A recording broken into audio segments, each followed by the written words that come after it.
Depression, he spoke on a nationwide radio broadcast for President Hoover's organization on unemployment relief and delivered what became known as the bacon and beans and limousine speech. If you listen carefully to some of the remarks delivered in humorous terms, you might find a great many points still appropriate to our country's situation today. Mr. Andrew Willett.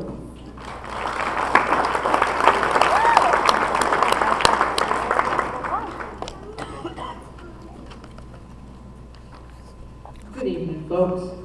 I'm Will Rogers, just a cowboy from Oklahoma. Now, don't get scared and start running out the door. I ain't advertising or trying to sell you anything.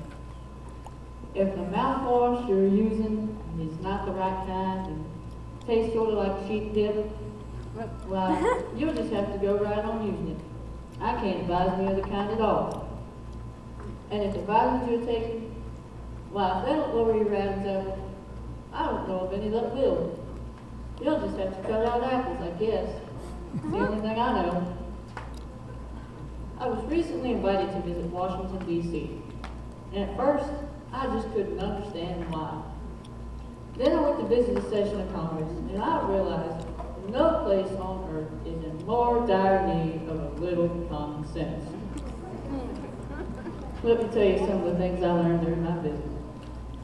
Now, folks, I don't make jokes.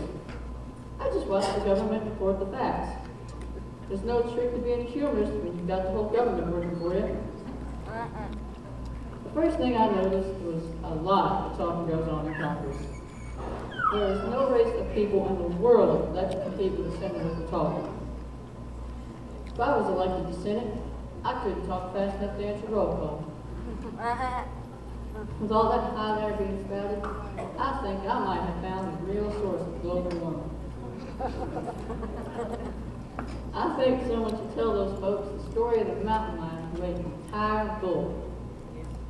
When he finished, that old mountain lion started roaring and kept it up until Hunter came along and shot him.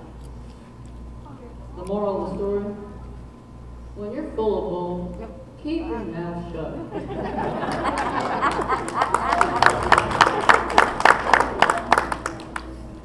This year's an election year.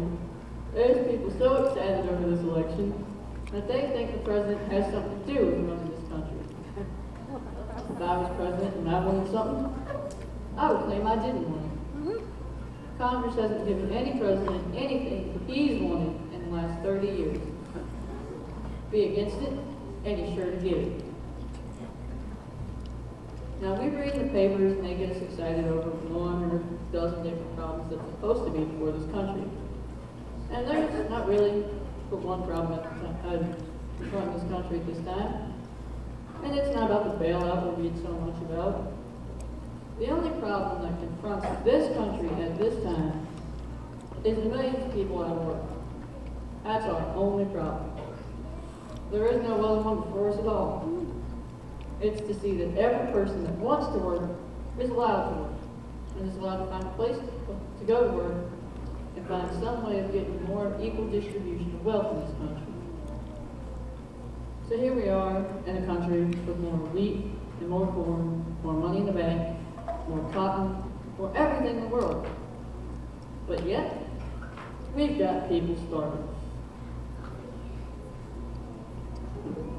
We'll hold the distinction of being the only country in the history of the world that ever went to the poorhouse in an automobile. Now, there ain't something cockeyed and rampant like that. This microphone is for me. Well, it's a customer, that's all. Now, I think that every town and every city can turn this around.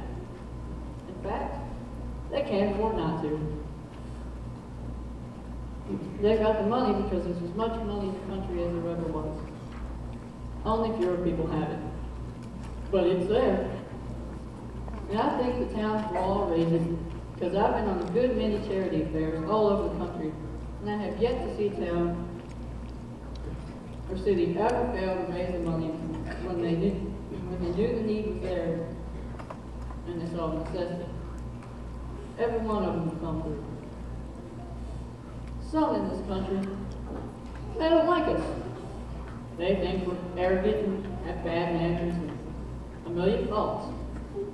But every one of them, well, they give us credit for being liberal, meaning generous. Doggone it, Americans are liberal.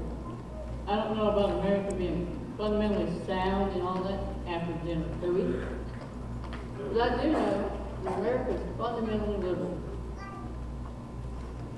Now, I'm going to take my own best advice. Never miss a good chance to shut up. Thank you, and good night.